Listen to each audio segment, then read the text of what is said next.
Suprema Corte em convulsão, governo foge da responsabilidade e caso Master escancara pacto de conveniência no topo do poder.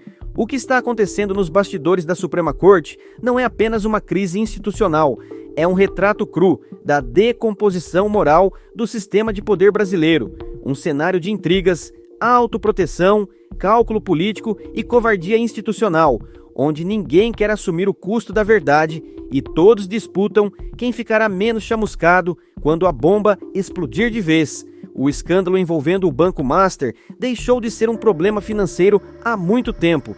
Ele se transformou em um teste decisivo para a credibilidade da Suprema Corte e para a honestidade do governo federal. E, até agora, ambos estão falhando. Relatos recebidos por jornalistas, vindos de investigadores e pessoas que acompanham de perto as apurações, são claros e alarmantes. A investigação não está perdendo força, não está arrefecendo e não está perto do fim. Pelo contrário, novos elementos surgem, o cerco se fecha e a pressão interna cresce de forma insustentável. Diante disso, ministros da Suprema Corte passaram a discutir uma manobra que, embora travestida de solução técnica, tem cheiro evidente de fuga. A ideia é retirar o caso da Suprema Corte e empurrá-lo para a primeira instância, não para fazer justiça, mas para tirar o ministro Dias Toffoli do centro do escândalo sem que ele precise enfrentar as consequências políticas de suas decisões. É uma saída pela porta dos fundos, uma tentativa de salvar a instituição sacrificando a transparência, um acordo silencioso para evitar um colapso público. Nos bastidores, a conversa é explícita: manter o caso onde está ameaça expor demais o tribunal. Descer o processo seria uma forma de esfriar o noticiário, diluir responsabilidades e ganhar tempo. Tempo para quê? Para que a memória pública fale e a indignação popular se disperse. Mas a crise ganhou um novo e explosivo capítulo quando o presidente da República decidiu falar. Na última sexta-feira, Luiz Inácio Lula da Silva mencionou o caso de forma enfática, dizendo que é preciso investigar e insinuando que há quem ainda defenda o Banco Master. A fala, longe de tranquilizar, jogou gasolina na fogueira. Dentro da Suprema Corte, a reação foi imediata e furiosa. Ministros interpretaram a declaração como um movimento calculado de autopreservação do Palácio do Planalto. A leitura é dura. O presidente tenta se descolar do problema, posar de defensor da investigação e deixar todo o desgaste nas costas do judiciário. Um velho truque da política brasileira. A avaliação interna é que o governo age como sempre agiu. Usa a Suprema Corte quando convém e abandona quando o custo político aparece. Quando não consegue maioria no Congresso, corre para o tribunal. Quando perde votações, judicializa. Quando precisa sustentar decisões impopulares, terceiriza para os ministros. Mas quando o escândalo envolve a própria Suprema Corte, o governo se cala, se afasta e se finge de neutro. Essa postura gerou revolta aberta entre integrantes do tribunal. Ministros reclamam que o Palácio do Planalto não move um dedo para preservar a imagem da Suprema Corte, mesmo sabendo que depende dela para governar. Não se trata, segundo eles, de defender pessoas, mas de defender a instituição, algo que o governo simplesmente se recusa a fazer. O ressentimento é antigo, mas agora virou ruptura. Integrantes da Suprema Corte afirmam, sem rodeios, que o governo joga o tribunal aos leões sempre que surge uma crise, e depois ainda permite que seus aliados reclamem de ativismo judicial, como se as decisões não fossem provocadas pelo próprio executivo. É a lógica da conveniência. Quando decide a favor, a corte é parceira. Quando se torna problema, é descartável. Nesse ambiente de desconfiança, o escândalo muda de nome e de natureza. Dentro do tribunal, já não se fala mais em caso Master. O nome que circula é outro muito mais direto e incômodo: caso Toffoli. A mudança não é casual.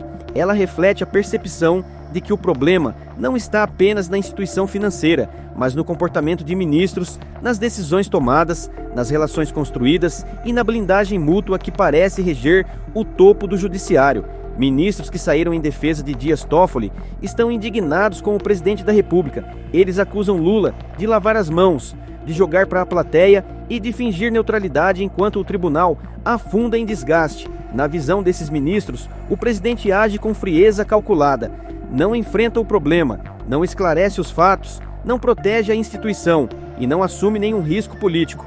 Apenas observa, mede o impacto e se posiciona para sair ileso.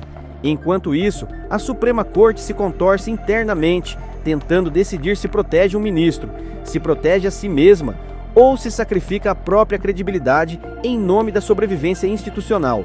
A tentativa de empurrar o caso para a primeira instância é vista por críticos como confissão de culpa moral. Quem não deve, não foge. Quem confia na própria lisura não precisa de manobras processuais para escapar do escrutínio público. O país assiste mais uma vez a um espetáculo degradante. O governo fingindo independência, o judiciário fingindo normalidade e a verdade sendo empurrada para debaixo do tapete. O caso Toffoli expõe o que muitos já suspeitavam, que há um pacto informal de proteção no topo do poder, um acordo silencioso onde todos se ajudam quando a crise aperta e ninguém responde de verdade pelos próprios atos. A democracia não morre de uma vez, ela apodrece aos poucos, em decisões de bastidor, em silêncios calculados, em discursos vazios e em instituições que passam a trabalhar mais para se proteger do que para servir ao país. E é exatamente isso que o escândalo do Banco Master revela: um sistema fechado, autorreferente e desconectado da sociedade, onde o cidadão é o último a ser considerado. Eu sou Matheus Cruz e sejam bem-vindos ao canal. Se não for ainda inscrito, se inscreva e ative o sininho das notificações para ficar ligado aos assuntos políticos da direita brasileira. Quando a gente fala do clima no Supremo, ontem a gente contou aqui mais uma vez para vocês desse relatos que ministros da Corte receberam de investigadores, de pessoas que estão muito a par, muito cientes dessa investigação do Banco Master e alertando ali que a situação vai se agravar. E um grupo no Supremo defendendo que o caso Master desça, saia do Supremo e desça para a primeira instância. Uma forma de você tirar o ministro Dias Toffoli do cargo sem que tenha uma saída, uma solução traumática, nas palavras de ministro da Corte. Está sempre trazendo aqui para vocês, isso aqui é o relato de apuração jornalística. Na sexta-feira, qual que é o fato novo? Na sexta-feira, o presidente Lula falou pela primeira vez de uma forma muito enfática do caso Master, dizendo que tem que investigar mesmo, e ainda tem gente que defende Há quem defenda o Banco Master. E aí, advogados olharam aquilo com atenção e gente no Supremo também.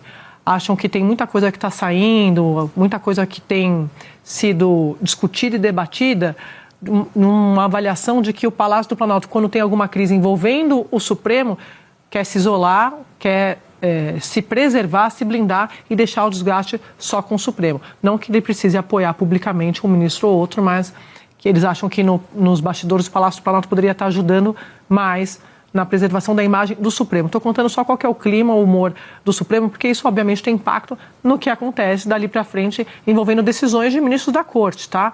Aí eu recebi vários relatos ontem, informações de integrantes da Corte reclamando desse posicionamento do Palácio do Planalto, porque eles dizem assim: quando o governo precisa do Supremo, o governo aciona o Supremo, tanto isso é tão verdade que a gente fala aqui o tempo todo, o governo não tem base no Congresso e sabe que se recorrer ao Supremo vai acabar levando em diversas matérias, tá? Isso já era uma queixa antiga de ministros da Corte, seja em matérias econômicas, matérias políticas também, mas principalmente nas matérias econômicas, porque eles dizem, acaba tudo pra gente tendo que resolver, depois reclamam de ativismo judicial, eles não conseguem fazer base e vêm recorrer aqui a nós. Só que quando tem alguma crise envolvendo o Supremo, o Palácio não é com a gente. Então, esses ministros, e aí eu vou deixar eu vou contextualizar, esses ministros que defendem o Dias Toffoli estão reclamando da situação do presidente Lula nessa crise toda, que eu já não chamo mais de caso Master, chamo de caso Toffoli. Virou caso Toffoli. Então, só para deixar essa informação aqui, Valdo. Se você gostou dessa notícia, já deixa seu like e também comenta sua opinião aqui nos comentários. Um forte abraço a todos vocês e até o próximo vídeo.